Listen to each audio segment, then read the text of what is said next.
What if the very thing you avoided to save money became the reason you lost everything?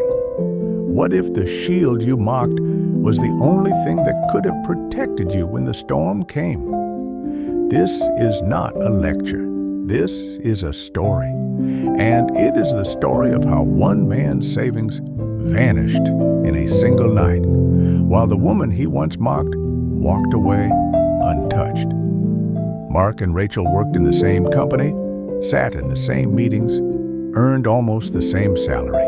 On paper, they were equals, but in practice, they lived by different philosophies. Mark was disciplined, sharp, and obsessed with building wealth quickly.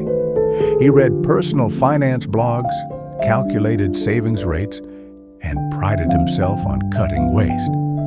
For him, the biggest waste was health insurance.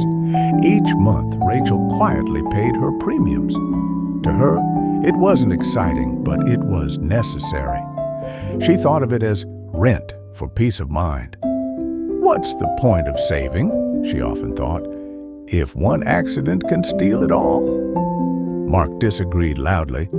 At lunch one day in the company cafeteria, he leaned across the table, a grin spreading across his face. Rachel, you know what's hilarious? You're paying thousands every year to some insurance company for nothing. I haven't been to the hospital in 15 years, not even for a checkup. Do you know how much faster I'm saving because I'm not bleeding money into premiums? Rachel raised her brow. Or maybe it's money protecting me while you gamble with fate. Mark waved her off, chuckling. Gamble? No, Rachel. Gambling is paying for something you never use. Me? I'm just smart. Look at this. He pulled out his phone, showing her his growing account balances. By the time we're 50, I'll be set for life. And you'll still be paying premiums for problems you don't have. A coworker overheard and laughed. Man, I wish I had your confidence, Mark. Rachel only shook her head.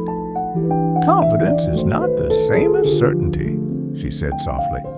But Mark was too busy enjoying the spotlight to hear. And truth be told, his math looked good. At the end of each year, Mark's savings grew faster than Rachel's. He maxed out his retirement contributions, invested in index funds, and built an emergency fund fat enough to boast about. Rachel was steady, but she always lagged behind. When bonuses came in, Mark gloated, "See? While you're paying premiums, I'm compounding. My money is making money while yours is paying for other people's hospital visits." Rachel smiled faintly. Mark, wealth isn't only about how fast you grow it. It's about how well you protect it. But Mark didn't want protection. He wanted speed. Then came the accident. It was a rainy Tuesday. They had been sent on an official trip together, driving through slick highways in a company car.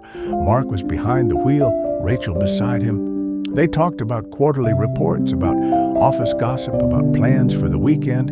Then headlights swerved across the lane. Tires screeched, metal screamed, glass shattered, and in an instant, the world collapsed into chaos. When Mark opened his eyes, he was in a hospital bed. Machines beeped, tubes ran from his arm, pain throbbed in every bone. Across from him, Rachel sat with her arm in a sling, pale but calm. Relief rushed through him. She was alive. But relief faded when the bills arrived. Rachel's paperwork moved smoothly. Her insurer covered the scans, the surgery, the rehabilitation. Out of pocket, she paid only her deductible and co-pay, a few $100s. Her savings account stayed whole, her future untouched.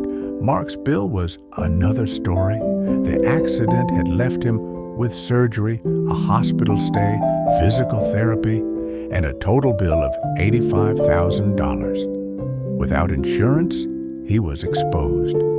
The hospital finance officer explained gently but firmly, "Mr. Mark, without coverage, we'll require direct payment or aggressive repayment plans. Interest will accrue after 30 days. Rachel squeezed his hand. We'll figure this out. But Mark's face was hollow. At home, weeks later, his kids asked innocent questions he could barely answer. "Dad, why are you always on the phone?" He forced a smile. "Just handling things." They pressed further. "Why did they take your car away?" Shame burned in his chest. His SUV had been repossessed to cover debts. Bills piled up. His emergency fund vanished. His investments were cashed out at a loss. Retirement accounts rated with penalties. Years of discipline gone in months. Rachel visited him one evening as he sifted through stacks of overdue notices. "Mark, I don't want to say I told you so," he snapped. "Then don't." But tears welled in his eyes. "I thought I was being smart, Rachel. I thought I could beat the system." She placed her good hand on his shoulder. "You can't beat risk. You can only prepare for it. Think about it. What's the point of growing $1 million if one accident can erase it overnight?" In America, medical bills are the #1 cause of bankruptcy. And it doesn't matter how careful you are, how healthy you feel, or how long it's been since your last doctor visit. Accidents don't ask permission. Illness doesn't schedule an appointment. Health insurance is not denial, it is design. Premiums may feel like a drag, but they are the fence around your garden. They are the walls that let your wealth grow in peace. Without them, you are playing chess without a king. One strike, and it's game over. With them, you're free to plan boldly, invest confidently, and chase your goals without looking over your shoulder. Insurance is a win-win. If you never use it, you bought peace of mind, the most underrated fuel for success. And if you do use it, you saved your fortune. Either way, you win. So let me ask you, are you Mark or are you Rachel? Are you sprinting faster by skipping protection, or are you pacing wisely by shielding your wealth?